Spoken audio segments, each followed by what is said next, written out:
Hello, welcome to Lemon Studios, where we talk anything and everything entertainment. I'm, of course, Lemon himself, Zeke Limon, and this is my review for the Season 1 finale of Star Wars The Skeleton Crew. But before we get into that, let's get the house clean out of the way, shall I? I'm to leave a like, comment below, let me know your thoughts on Skeleton Crew, and of course, hit that subscribe button as it helps me grow into my YouTube career. I would greatly appreciate it. Now, all that out of the way, let's get into the review, shall we? So, yeah, Skeleton Crew is officially done. One of the best surprises that has come out of Star Wars is because, look, we could talk about The Acolyte all day and night, which means we shouldn't. But, I overall gave it a positive review. There was a lot of negatives.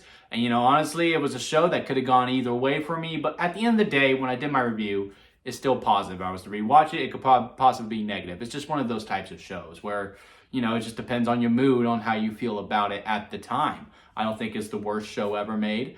But when this came out, you felt the lack of hype. And, I had it too. Like, The Acolyte, again, even though I gave it a positive review for the most part, even though I do see its qualms and its shortcomings and all of that jazz, I just didn't have that excitement for Skeleton Crew because it's just been, middle all the way through, just mid, as the kids say today, for when it comes to Star Wars. And then episode 1 happened. It's like, well, that was kind of delightful. It was like pretty much a sense of wonder. Then episode 2, it kept going. Then episode 3, we talk about the middle a little bit where, we go, yeah, the pacing is pretty good. Every episode, for the most part, is very fun on its own merits.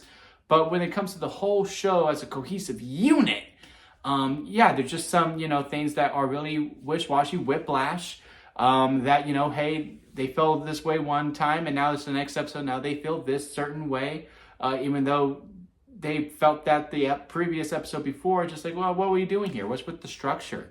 And now we get to the finale, which is always the most nerve-wracking when it comes to just Disney Plus in general. In all honesty, like, okay, can they stick the landing? And, even though I enjoyed episode 6 and I enjoyed episode 7, even though I think episode 7 overstayed its welcome a little bit, I gotta say they really nailed it with episode 8 for the most part. This was a fun finale, man. And it was absolutely it was great. Now, that doesn't mean like it was perfect. I do think out of it, almost fresh out of it, it's been a couple hours since I've watched the episode now to really let my thought process come in. To me, it's still probably the best episode out of all 8. I had a lot of fun with it. I think the tempo was really good. I don't think it necessarily dragged. I just think some motivations and some of the blocking within the final fight kind of irked me a little bit, like the mother. She really frustrated me quite a bit during this episode. I also, redact my thoughts from episode 7 where I was like, we probably should have did everything we did post when he kills Smee or chops Smee's head off. That, we did that in episode 8 instead at the end of episode 7. I'm sorry if you hear my dog drinking his water, by the way. He got really thirsty. But, I thought, hey, after he sliced the head off and then he puts the kids to the corner, I think, hey, this is when we this is when we end the episode and we kick off with episode 8. No, I think it was the right idea to keep going to episode 7 and start off here because it was a good subversion of how they were like, yeah, thank you for helping our kids. Anything we could do for you. And then, the droid, he sends the droids out to go help him so that he makes sure that they can't rat on him. And he keeps Fern, which at the time was a good play. I'm not going to lie. Hey, she's probably going to be the one that talks the most. She is the leader of the group. Let's keep her. Yeah, the mom can come along too. She seems naive enough. And they go to visit the supervisor. And this was a big talking point where we're like, well, who's the supervisor? And we're it's probably a droid. They have all these droids here. It makes sense if a droid runs the whole entire planet. And sure enough, it was pretty cool. I didn't mind it. I really hope there isn't someone who's like, oh, we should have an iconic Star Wars character play it. We don't need it. And I'm glad they stuck to that for the most part. Like, this did not rely on any past lore of anything that we knew of. This was a completely fresh thing as far as I know. And I think Star Wars is better for it, which is why you don't need to rely on the Skywalker saga. You don't need to rely on books. You don't need to rely on the Old Republic. You can do all these different eras. Just have your own original story where we can just go, okay, you can do whatever you want. You have free range because really there was nothing to really tie to because we could just judge the show on its own merits. And then when they visit the supervisor, and this is when I start to have the problems with the episode. Because look, I get it with the parents that you just got your kid back and you wanted to protect your kid. And, you know, they're young. Even though they went on this amazing journey and they've been with this guy, you still have that urge to be like, no, I know what's best, even though these kids went on this journey.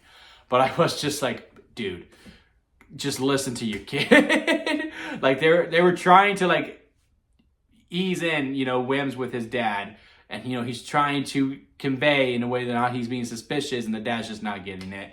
And then the mom is just sitting there like, this the whole time. It's starting to go down. He destroys the supervisor, just like, let me take my ship in. She goes, nope, we can't take down the barrier.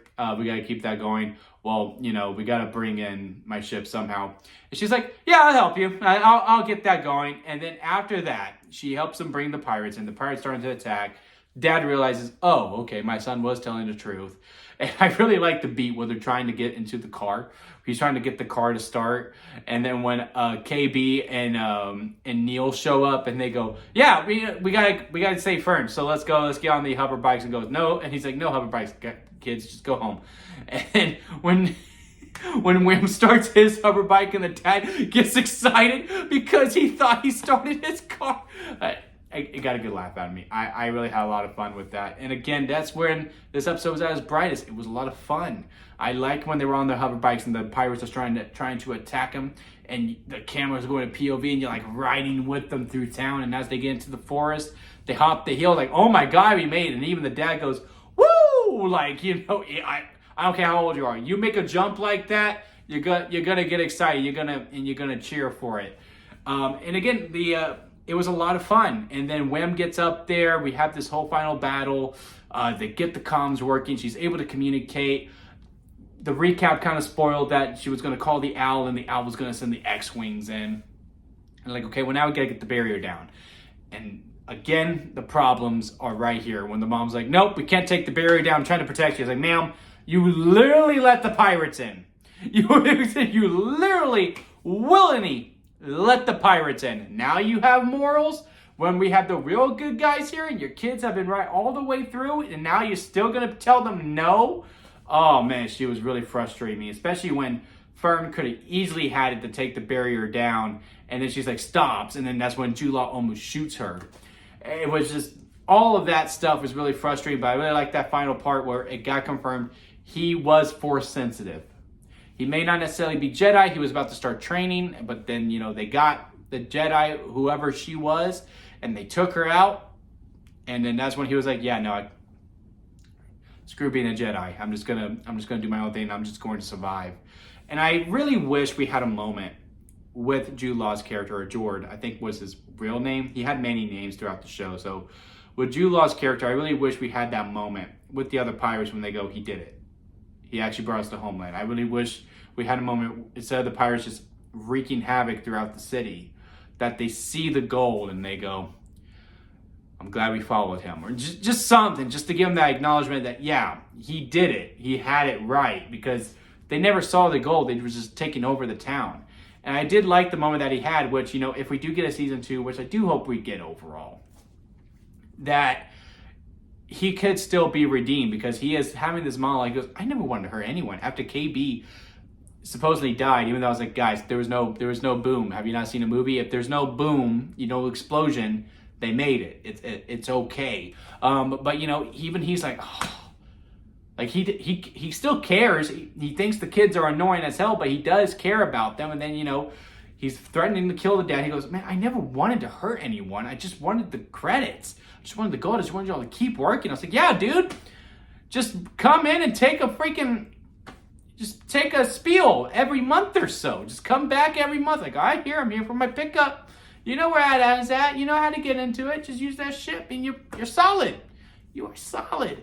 But yeah, I liked all of that going. Again, the only portion that I had a problem with when it came to this episode was that blocking with the mom's motives, because again, she willingly let the pirates in, then all of a sudden, nope, can't take the force field down. I was like, You literally willingly let the pirates in, and now you're staying on the ceremony, and you're not really listening to your kid. Yeah, she comes through in the end. She does help pull the trigger, but still, that very frustrated me. I understand. Don't get me wrong. I understand. She's trying to protect her kid, and no matter what, even if your kid went on this amazing journey, as soon as you get your kid back, you're gonna be full mama bear protective mode, and I get it. But still, at some point, I really feel like when you're in that moment and you realize your kid has gone 2 for 2 on what she has told you, you would go, okay, I'm gonna trust you, and you go through all this thing. But I did like how everything came to play with Neil going into the school. He finds the gun or the blaster that his friend showed him in episode 4, which made that relevant. It was really good penultimate build up all the way to this moment where, like, yeah, I do feel like every episode was needed to get to this. Just some structure points, but again, every episode overall was very entertaining. I had a lot of fun with this finale, and I had a lot of fun with this show, and it was a nice delight. Again, I'll go back to what I say in episode 1. Do I think this show is going to save Star Wars? Is this going to rebuild that faith within the Star Wars brand? No, absolutely not. But it is a good step towards that, where I go, okay, I can be a little bit more optimistic for Mandalorian and Grogu, which I do believe is the next project that is coming out. I can have much more faith in Ahsoka Season 2, even though I already like Season 1.